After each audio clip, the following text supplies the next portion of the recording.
That's a very, very interesting film.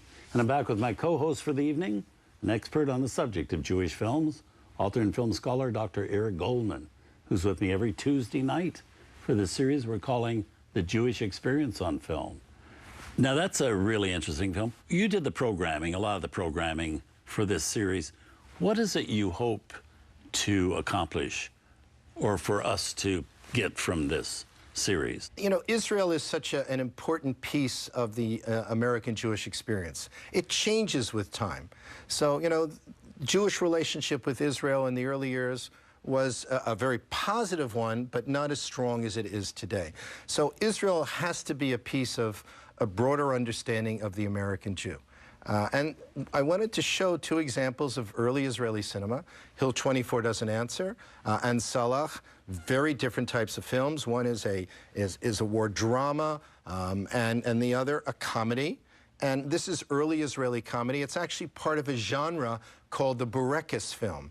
A Burekis is a Sephardi North African dish, a hodgepodge, often with a potato inside. It's like a knish, only only North African Jewish style. And these films would tell the story of Ashkenazi Jews, Jews whose background is of Eastern European descent, and Sephardi Jews, whose background is of North African, Spanish, even Near Eastern descent.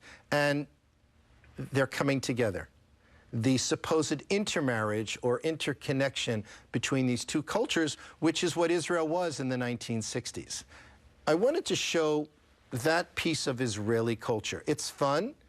It came here.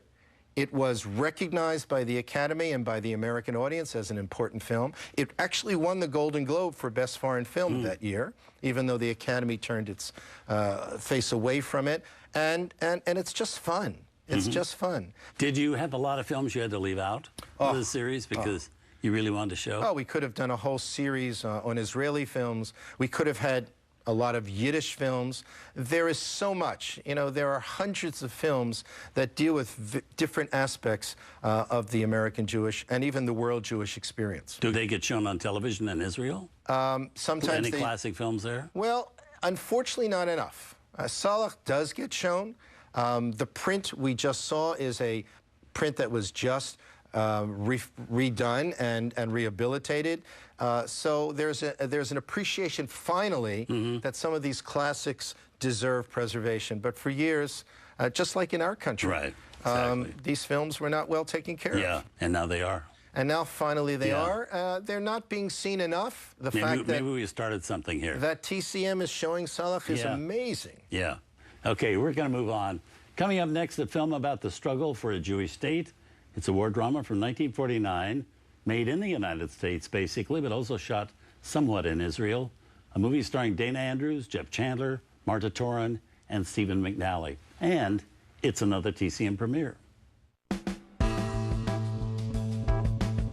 Tonight on Turner Classic Movies, Dana Andrews becomes embroiled in conflict in Sword in the Desert. Then Paul Newman leads the Jewish people to the Holy Land in Exodus. And Sterling Hayden dreams of a little plot of land away from the asphalt jungle.